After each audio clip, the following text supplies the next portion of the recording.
வாணியம்பாடி சைடுலாம் ஒழு செஞ்சுட்டு வான்னு சொல்ல தெரியாது, ஒழு எடுத்துட்டு வான்னு. அவர் ஏதோ ஒரு பொருள்னு நினைச்சு ஹவுஸை சுத்தி சுத்தி வர்றான். அதுலதான் ஏன் ஒழுங்கு எடுத்துட்டு வா என்கிற பொழுது சரி உள்ளதான் இருக்குன்னு சொல்லிட்டு வேட்டியை தூக்கி கட்டிட்டு உள்ளேயே குதிச்சிட்டான் ஒழுவை எடுக்கிறதுக்கு. இப்படி நம்முடைய சமுதாயத்தினுடைய நிலை மார்க்கம் என்றால் என்னவென்றே தெரியாமல் சென்று கொண்டிருக்கிறது.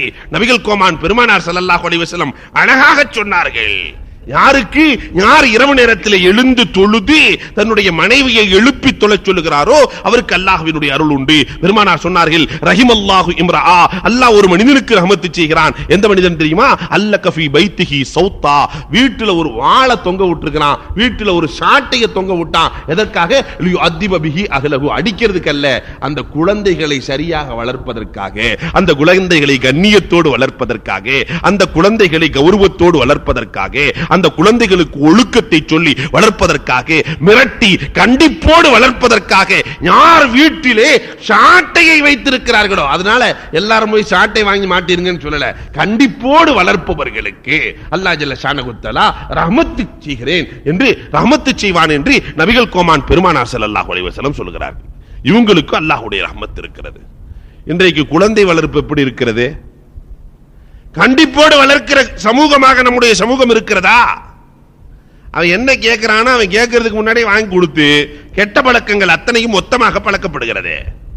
டிவி பார்த்துக்கிட்டு இருப்பாங்க, பார்க்க கூடாத காட்சி வரும்போது அவன்கிட்ட சொல்லி அனுப்புறது, போய் தண்ணி மெத்திட்டு வாடா. அடுத்த நாள் இதே மாதிரி ஒரு காட்சி வந்தவன் அவனே கேட்கிறான், பாப்பா தண்ணி மெத்திட்டு வரட்டுமா? சமூகத்தின் நிலை எவ்வளவு மோசமாக சென்று கொண்டிருக்கிறது. குழந்தைகள், ஒரு தையல் மிஷின் வச்சிருக்கவன்ட்ட தையல்காரன் இடத்துல சென்று குழந்தைகளை எப்படி வளர்க்க வேண்டும் என்று கேட்கிற பொழுது அவன் சொன்னானாம், வெட்ட வேண்டியதை வெட்ட வேண்டும், ஒட்ட வேண்டியதை ஒட்ட வேண்டும், அப்பொழுதுதானே துணி சரியாக இருக்கும். இதை போன்றுதான் குழந்தைகளுக்கு வெட்ட வேண்டியதும் இருக்கிறது, ஒட்ட வேண்டியதும் இருக்கிறது என்று சொல்லுவான்.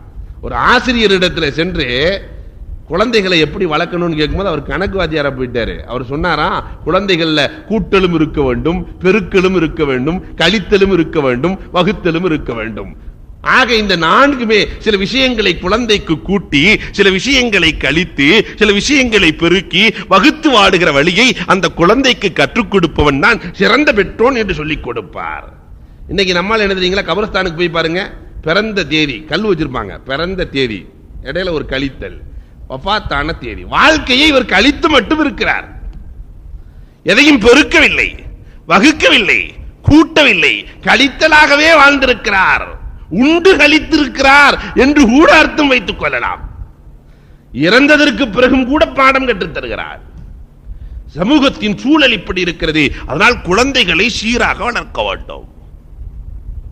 பெருமானார் சொன்னார்கள், ரஹிமல்லாஹு இம்ரான் ஹஃபில லிசானஹு வஅரஃப ஸமானஹு வஸ்தகாம தரீகத்தஹு என்றார்கள் பெருமானார். காலம் அறிந்து நாவை பேணி, காலம் அறிந்து இஸ்திகாமத்தாக எவன் வாழுகிறானோ அவனின் மீது அல்லாஹ் ரஹ்மத்து செய்கிறான். காலம் அறிந்து, காலத்துல நிறைய குழப்பம் வரும், நிறைய குழப்பவாதிகள் தோன்றுவார்கள். ஆனால் மூதாதையர்கள் எவ்வழியை சொல்லிக் கொடுத்தார்களோ, எந்த வழி நேர்மையான வழி என்று சொல்லிக் கொடுத்தார்களோ அந்த வழியிலே இஸ்திகாமத்தாக இருந்து தன்னுடைய வாழ்க்கையை எவன் நடத்துகிறானோ அவனின் மீது அல்லாஹ் ரஹ்மத்து செய்கிறான் என்றார்கள் நபிகள் கோமான் பெருமானார் ஸல்லல்லாஹு அலைஹி வஸல்லம். இன்னைக்கு சமுதாயத்தினுடைய சூழல் எப்படி இருக்கிறது என்பதை நாமே எண்ணி பார்க்க கடமைப்பட்டிருக்கிறோம். இது அத்தனையிலும் ரஹ்மத் இருக்கிறது. அதனால இப்ப சொல்லப்பட்ட அத்தனை விஷயங்களையும் ரஹ்மத் எதிலே இருக்கிறது என்று பெருமானார் சொல்லிக் கொடுத்தார்களோ அத்தனையும் நாம் பேணினால், அதோடு சேர்த்து ரமலானிலே பொறுமையோடு இருந்து அல்லாஹ்விடத்திலே ரஹ்மத்தை கேட்டால் அல்லாஹ் ஜல்ல ஷானஹு தஆலா ரஹ்மத்தை கொடுக்க காத்திருக்கிறான். இந்த 10 நாட்களிலும் எல்லா நேரங்களிலேயும் அல்லாஹ்வினுடைய ரஹ்மத்தை பெறுகிற நன்மக்களாக, உயர்ந்தவர்களாக, உத்தமர்களாக வல்லோன் அல்லாஹ் நம் அனைவரையும் ஆக்கி அருள்வானாக. வாஹிரு தாவா அனில் ஹம்துலில்லாஹி ரப்பில் ஆலமீன். அல்ஹம்துலில்லாஹி ரப்பில் ஆலமீன். அல்லாஹும்ம ஸல்லி அலா சய்யிதினா நபியினா மௌலானா முஹம்மதின் வ பாரிக் வ ஸல்லிம் அலைஹி. ரப்பனா ظلمنا أنفسنا وإن لم تغفر لنا وترحمنا لنكونن من الخاسرين. اللهم ارحمنا برحمتك يا أرحم الراحمين.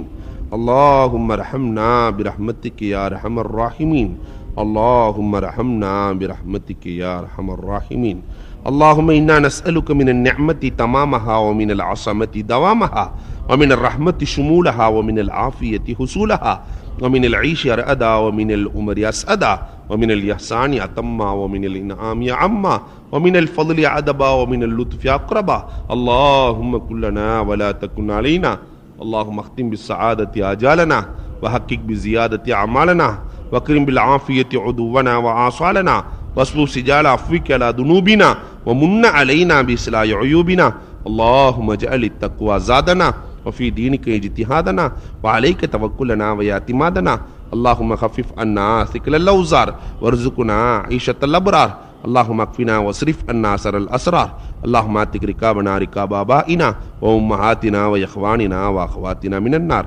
اللهم يا غني يا حميد يا مبدئ يا معيد يا رحيم يا